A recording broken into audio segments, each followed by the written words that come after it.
√2 is an irrational number. देखिए simple सा concept है, वैसे तो √2 एक इरेशनल नंबर है या नहीं है, इसके लिए बस थोड़ा सा आपको ना डेफिनेशन थोड़ा सा मतलब लिखने वाला क्वेश्चन है, इसलिए थोड़ा सा समझना पड़ेगा और थोड़ा सा याद भी करना पड़ेगा। ठीक है, तो चलिए हम मतलब प्रूफ करते हैं कि √2 जो है एक इरेशनल नंबर होता है या नहीं होता। देखिए प्रूफ करना है √2 एक इरेशनल नंबर है, तो देखिए पहले तो समझिए कि रैशनल नंबर होता क्या है और रैशनल नंबर क्या होता है। जो संख्या p/q की फॉर्म में होती है उसे कहते हैं हम rational number.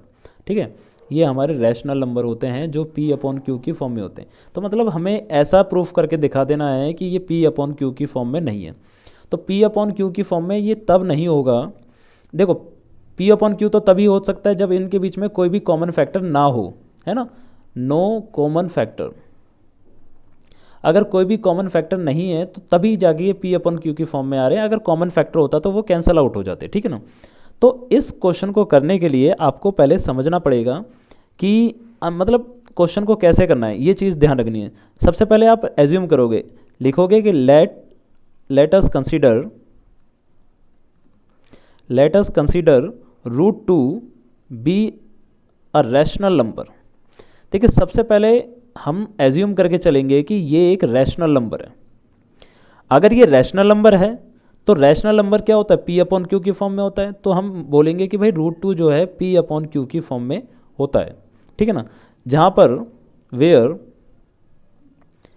p and q have no common factor, इनके बीच में कोई भी कॉमन फैक्टर नहीं है, जिसे हम कोप्राइम भी कहते हैं। ठीक है, अगर ये दोनों मतलब रैशनल नंबर में है, अब क्या करेंगे कि q को इस तरफ मल्टीप्लाई कर देंगे और स्क्वायरिंग बोथ साइड कर देंगे, तो ये हो जाएगा आपका 2q² = p²।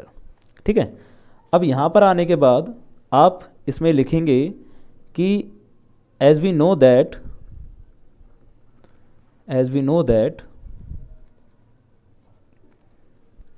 2 divides p², 2 divides p², hence 2 is also divides p। यानी कि अगर वो p² को 2 डिवाइड कर रहा है तो इसका मतलब क्या है कि वो p को भी डिवाइड करता होगा। मतलब एज्यूम करिए कि 25 से 25 को 5 डिवाइड कर रहा है, तो 25 का जो रूट होगा यानी कि 5 को भी तो 5 डिवाइड करेगा। सिंपल कंसेप्ट यही कहता है इसमें, ठीक है। फिर इसके बाद क्या करना है आपको कि अगर p जो है 2 जो है p को डिवाइड करता है, तो हम एज्यूम कर लेते हैं कि p जो है 2 का मल्टीपल है। तो 2 का मल्टीपल है तो हमने उसको एज्यूम कर लिया कि p जो है वो 2k है। ठीक है, अब इसमें भी आपको क्या करना है, स्क्वायरिंग बोथ साइड करना है। उससे क्या होगा, ये p² = 2 का स्क्वायर और k का स्क्वायर हो जाएगा, और p² की जगह ये वाली वैल्यू रख देंगे हम, जो कि है 2q² = 4k²। ये कैंसिल हो जाएगा, तो q² = 2k² आ गया। अब यहाँ पर भी वही स्टेटमेंट लिख देनी है, एज वी नो दैट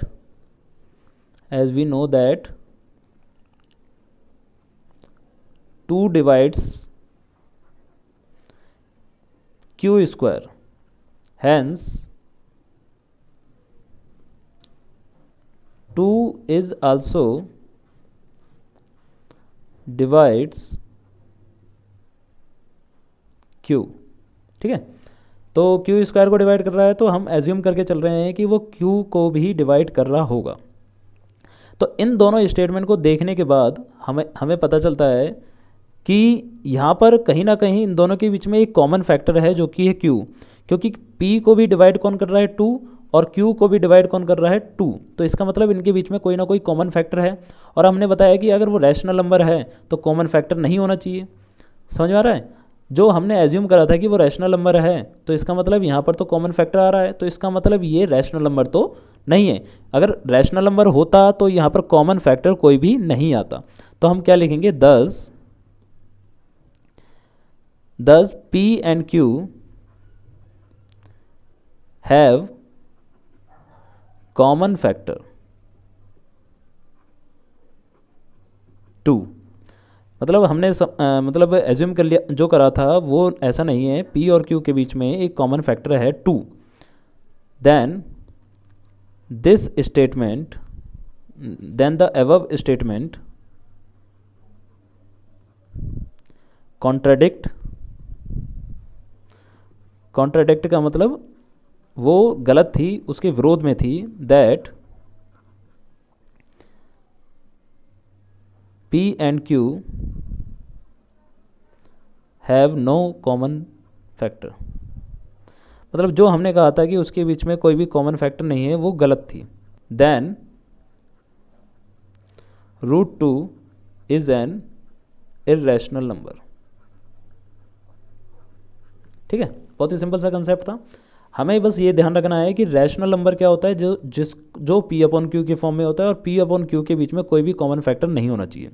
और हमने ये प्रूफ कर दिया कि पी अपॉन क्यू के बीच में एक कॉमन फैक्टर है जिसका नाम है टू, और टू अगर वो कॉमन फैक्टर है तो इसका मतलब ये है कि वो रैशनल नंबर तो नहीं हुआ, तो वो रैशनल नंबर नहीं है, तो इस कारण वो इर्रेशनल नंबर प्रूव हो जाएगा। ठीक है, बहुत ही सिंपल सा कंसेप्ट था।